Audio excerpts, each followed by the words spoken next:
So that's why my topic, I have two titles, but the second one is secret.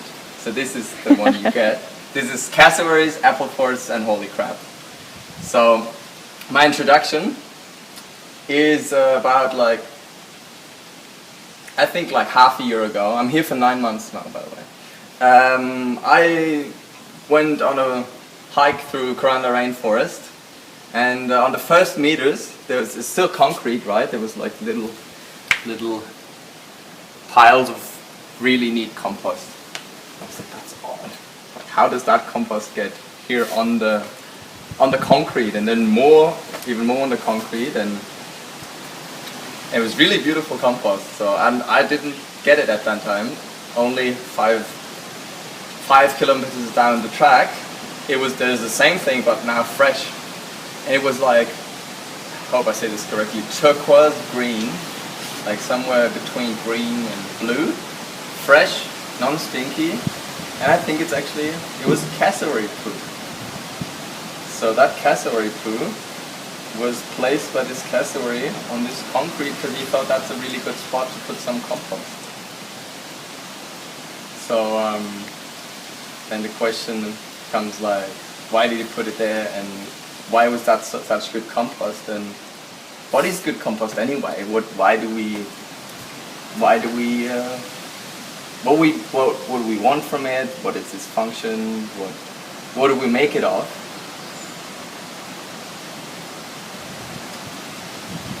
What if you have your compost? What are scrub?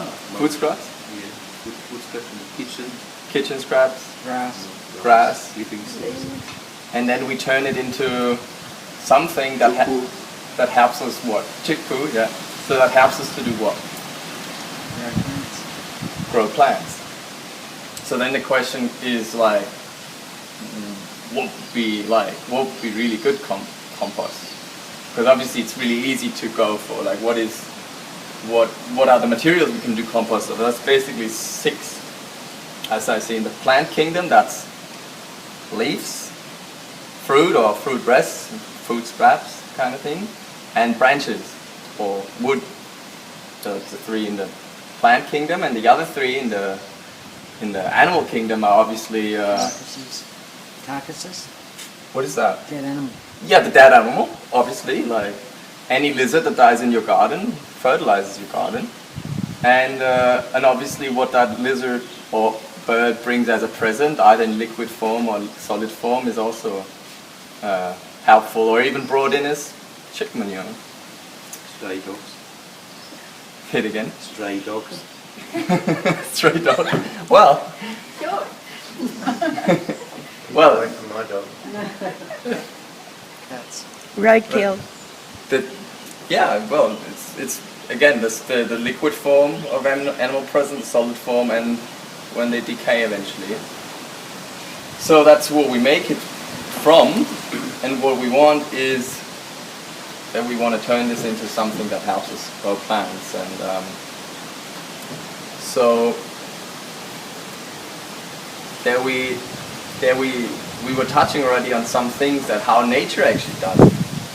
So just a quick reminder how I was brought up, and I don't know totally how it is in Australia, but my parents used to put this all in a compost pile, heat it up, and then eventually distribute it in the garden. Is that roundabout what you brought up with as well? Yeah. So I'm here, obviously, as a young generation, say that's crap. That's wrong. We shouldn't do that. So why is that? Why do I think that's wrong? Because you're losing the energy because of the heat. That's a very good one. Any other? Nutrition escapes as gas. Yeah. Yeah. Methane. Methane. Yeah. Ooh. But that's pretty much the big reasons, I would say. Killing the living organisms with the heat? Yeah. Yeah, very much so. Yeah. Yeah. Yeah, that's plenty. So basically the way we do it is we use a thermic process, which is a mechanic process, a physical process, in order to do something that's supposed to support life. But any mechanical process that's exothermic, is the term for something that produces heat, is obviously losing. It's like a motor. Like we all know that explosion motors have a very narrow range of using the actual energy. So that brings us to the question: how does the cassowary do it? How is it done in the environment? How, in my belief, how does God intend this to do? Like, what's the better way to do it? And that's obviously Natural way. a natural way. And so, what is the natural way? Forest does it. What does the forest does it? What does the forest do? Or the leaves drop and then the worms eat them, or there become some little insects that break all the wood down, Yeah. and then basically decomposes into organic matter, and then that can be washed back into the soil. So that means basically there's two parts to this. There's compost or decomposition. And that's two very different things. And so this is mechanical and this is biological. So this is through the means of life and this is through the means of heat. So there is a German biologist called Hans-Peter Rusch, and he came up with a term called surface, like when I try to translate, it's kind of like along the lines of flat decomposition or surface composting. And what he means by that is basically what Arnold just alluded to, is in nature, the organic materials, the six we talked about, they drop on the floor, so they form a layer that's not too deep, not too big, so easily to access and to convert by life into organic matter, into something higher, I assume. So if the compost doesn't heat up, like naturally from the sun, because you made a pile, so if I use a lot of so-called weeds or herbs that I don't really want in the garden, those seeds, they will germinate on a surface compost system. Yeah. They will, yeah. Because That's true. if you have a big pile and naturally, and you build it with this layer of green stuff and this layer of brown stuff, etc., and all your minerals and whatever have you, then that will heat up to about 70 degrees.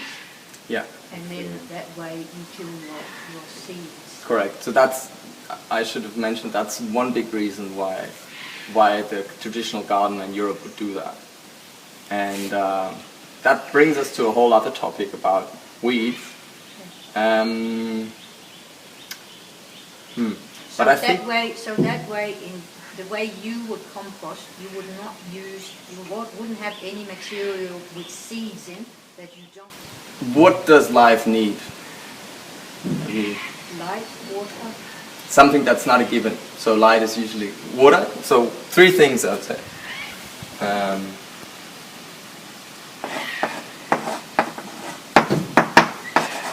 What else?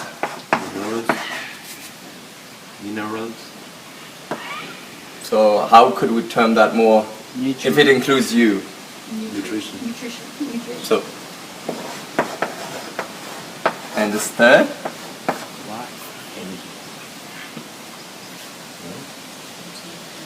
Air, Energy, sun, sun, protection. Sleep. Sleep. Shelter.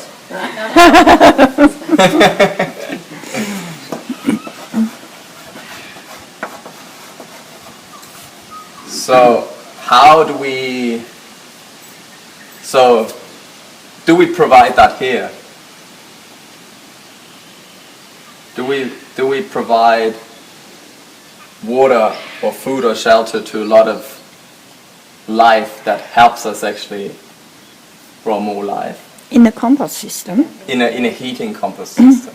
Well, I think people spend a lot of time making sure it's just right with all of those elements. Checking in and making sure it's got enough water, or it's not too hot, or yeah. So what I'm it might not be a very suitable environment for the microbes. so Because if it's heating up too far, it's going to kill all the bacteria and worms and fungi and whatever. And most people are checking for that heating and turning it and below. yeah. And we also water our compost. Yeah. And the shelter itself is the pile. It's the pile. Yeah. So potentially the answer to your question is yes. Yeah, help us. So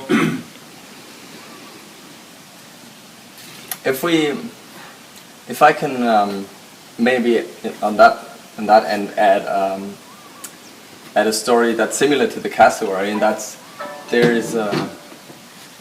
was a German, French, English team of researchers, and they went to Kazakhstan because Russian scientists was promoting that there's apple forests in Kazakhstan, in the Tian Shan mountains, and you can find out on YouTube. I can link that. It's called Malus seversi. So is the apple called, and it's actually vast mountains on the north side of the vast forests on the north side of that mountain range that are where the dominating species is apples, and those apples are this big. So this apple forest, in the theory of Barry Juniper, an Oxford botanist, were created over millennia or hundreds of years by bears. Without the bears ever having been there, nobody would have gone to hibernation, nobody would have liked sweet apples, nobody would have lived for very long, and always went back to the best apples, and then made a huge crap that those apple seeds would find a place to thrive in. And so what I think is that the higher life form we can employ, the more outcome we're going to have. Or also the more life forms we can employ, the more outcome we're going to have.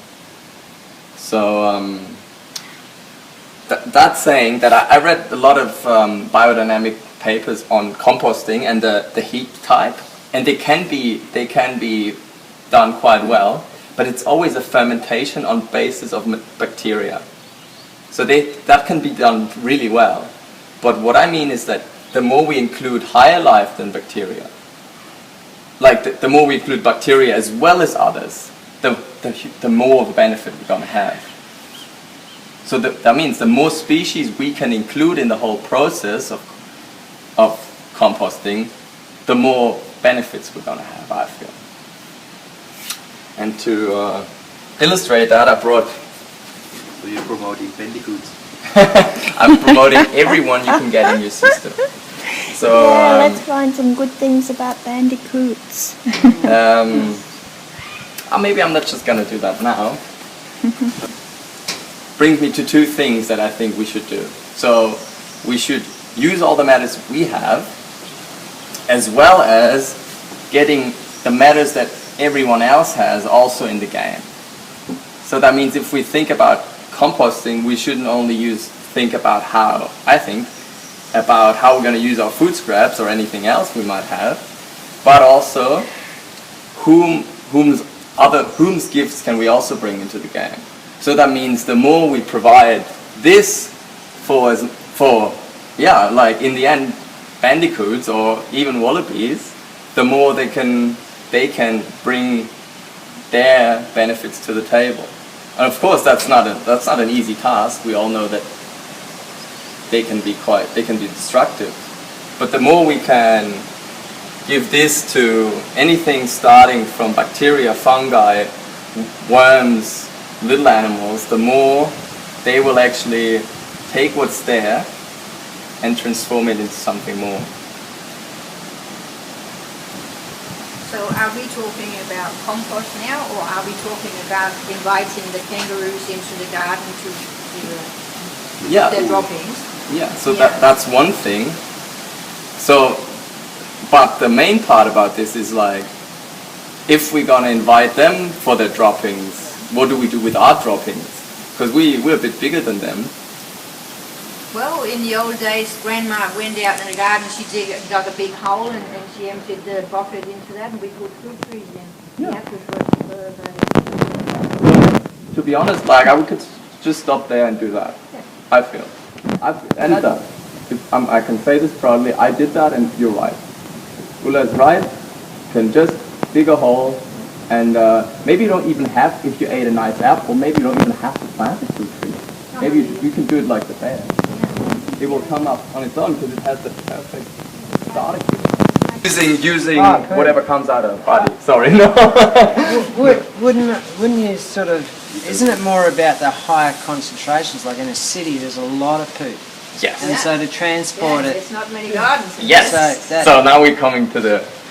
So now we're getting at it. So what I want to do in the last 5 minutes is present, give you a quick insight into research that has been done by a guy called Cornelius David Walsh to solve that problem, and this is part of it. Not my donation box, but the worms. So what Cornelius thought is, all those people in Sydney, they cannot go into the garden and dig a hole, and so what can we do to use this very nutritious stuff, and how can we compost it? So he did that for 7 years, and what he came out with is this. He set up a bathtub, and he got himself a mix of dump mulch, because he wanted to use something that every Australian could use, right, dump mulch. And he found out that if he wets the dump mulch, it absorbs the liquid much better. So anything wet is more hydrophile, so it's better to absorb moisture and smell.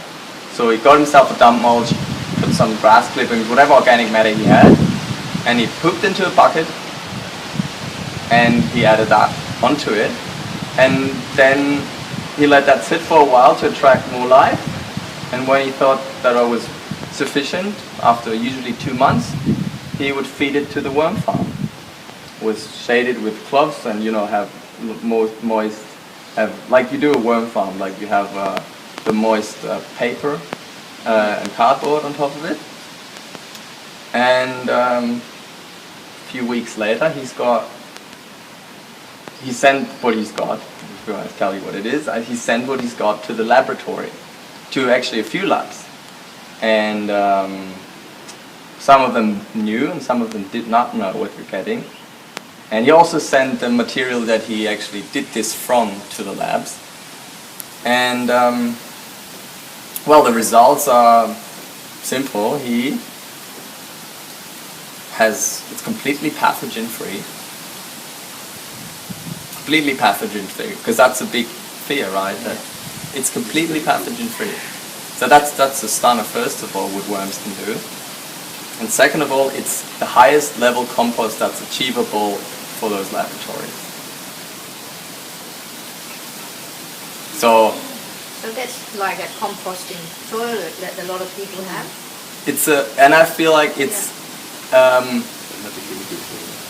a chemical toilet, but it's a composting toilet that a lot of people have, and it's one that I feel is and he didn't reinvent the wheel. He just was looking for a way to do that everybody could do it. And I think that the worms are the key. I think, and those compost worms are special surface worms. So again, if you do it too deep, and I've done that mistake, and trust me, you don't want to do it. It stinks. Then they can't chew it through. So so it's basically he used this principle, alongside with this natural principle, to create a really good composting toilet, I feel. So if you got worms, you make a really good compost. I think so, yeah. Yeah, because, and I'm after we've done, if you want, I brought 5 samples And they're from different composts. Like one of them is the heat compost in the caravan park, one is a normal potting mix, one is one that went off for me and there was too much water in, and one is the stuff that I mix with my poo, and one is what comes out after the worms. And you can also just look at it, I've got it in bags. So I guess I'm down to my 30 minutes, so what I want to leave you with is that we can't, like if we take poo of 80 billion people, we could create a lot of very good soil very fast. And the very cool thing is that if I come back to the cassowary and also the bears, if we really eat what we love, then we'll automatically grow what we love again through using what we ate and what comes out. So I'm really excited actually to in some years see all those, and I'm doing this like for 3 years now. Like every seed that I can just swallow, I'll do it. Because in the cassowary, in this turquoise, it was filled with seeds, and seeds like that. Yeah, the cassowary is the only thing that can cultivate over 200 plants in the rainforest. So when we lose one to a car or something, we're losing, part of the heritage of the rainforest. Yeah. So the more, and that brings us back to again, the more interactors we can bring into the game, the more value you have, and that includes us. Like we could have done what the bear has done, but we can't actually do what the cassowary has done because avocado seeds are just too big for us. And coconut. And coconut. But I actually, As a whole. now I'm always getting the small jackfruit and the small avocado, because then they sometimes go down to this, and then I've tried it, it's doable. It's like, so you can. I'll send you mine. So that question you're asking about, why don't we do it anymore? Yeah. What came up for me was potentially there's no money in it for anybody, and the pharmaceutical companies, which is another thing, what happens to the pharmaceuticals that people are ingesting through the process with the worms? Because there's a lot more of that now than in all us mum and grandma's day. So that's very, very different. And also it's happening because people aren't eating the food that they love that's healthy food. But it seems like part of the answer is that they've created a way of making money out of people by setting up individual toilet systems. And then, selling fertilizers and all of that.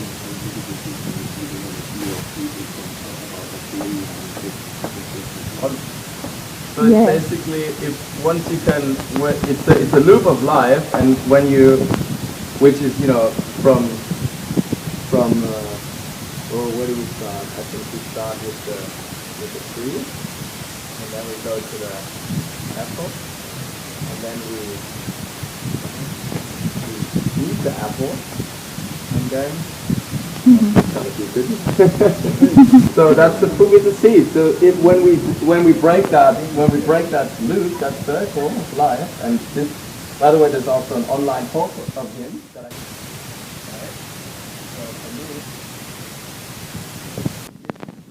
pretty dead. It may have NPK and whatever. Fertilizer for 8 months, by the way. Sorry for ruining your... I'm going to clean it up. Can you see it? So that's pretty alive. Like, I actually brought a loofah. Loofah. Peter, can you take out the loofah out of my backpack there? So, vermicompost holds 90% of its own weight in water. It's basically doing the same thing as this loofah. By also creating food. Like, it's not only shelter and keeping water, it's doing all three things. And I think we should grow more than this and just, put it in the garden to soak up water, especially in Australia. This is the board potting mix. Can we show that again? Yeah. Oh yeah, we saw that. Yeah, We saw cool. that. Yeah. So, yeah, I feel like that's pretty dry and lifeless. So this is And I gotta say, like, this is obviously not a well done. Sorry, Tim. This is the caravan park guy. He does this, and he just uses leaves and grass clippings, and there's the tree's already getting its roots in. So obviously, this is not this is just what I scratched off the floor, but I wanted to bring some heat compost. But hey, it's better than the soil that was there before, right? Yeah, and I feel like it's still better than this. And so this, and whoever wants to smell, this is compost where too much water got in and no higher life than some anaerobic bacteria could thrive, and it's terrible. It just smells terrible. So that's that's heat. That's the problem with too much heat. That's the problem with too much water. So that's all not helping life to thrive. And so obviously this is the most interesting stuff. Develops ammonia, and then basically all the organic, good organic stuff turns into ammonia and then evaporates. Here? Yeah. Ah, okay, that's interesting. I don't know what's happening. Is that what's happening if there's too much water? Too much water creates ammonia, and that smell, that horrible smell. And that's just, then you also lose it. The gas just evaporates, and you're losing basically all the organic. It's bad. Organic stuff. Reminds me of cow poo. Yeah, and this comes from a worm farm that I did with worms that I collected out of the ground. So not surface worms, but earthworms. And I just chucked in food scraps there, and then one day when it rained, I didn't put the lid on. So that all the worms died. I mean, it smells okay to me, but like, even with your worm farms, you're supposed to water them to take it away. Yeah. So, But not too damp. so I never watered this, but like, let's get to this. So this is a mix of a bit of my own potting mix with leaves from the caravan park, some grass clippings, and dump mulch, and I wet it to a point that I feel like it absorbs the moisture well. And it's a kind of a balance that you have to find, especially if you, the more you pee while you poo, obviously the more it's got to take it in. So Drink more water. yeah, so I drink a lot of water, that's why I have to put more of this. So, and after that's gone through the worms, it turns into this. Oh, there's the worm. And I actually, because of the amount of pee, as long as I keep the cardboard that I put on top of the worms wet, I don't have to water the whole worm farm. And Cornelius never waters his worm farm. And so I feel like that's the most important for them, that you have this like surface cover that they can then live in. Keeps the moisture in. Yeah. Because when I didn't do that, it drives them out. But when I do that, then as soon as I open should have brought some pictures. I open the cardboard, they're like wiggling around in numbers. They love eating the cardboard as well. Yeah, and they're doing their own poo and wee too. Bless their little wiggly selves. So whoever is very courageous and wants to, well, this is not my poo anymore. This has maybe still my DNA, but there is no more reminiscent of what it used to be, because the worms transformed it essentially. Amazing, that process through the worm. It's just a whole story on itself, isn't it? What happens through their system. Thanks, Julius, for sharing your story on your composting for life.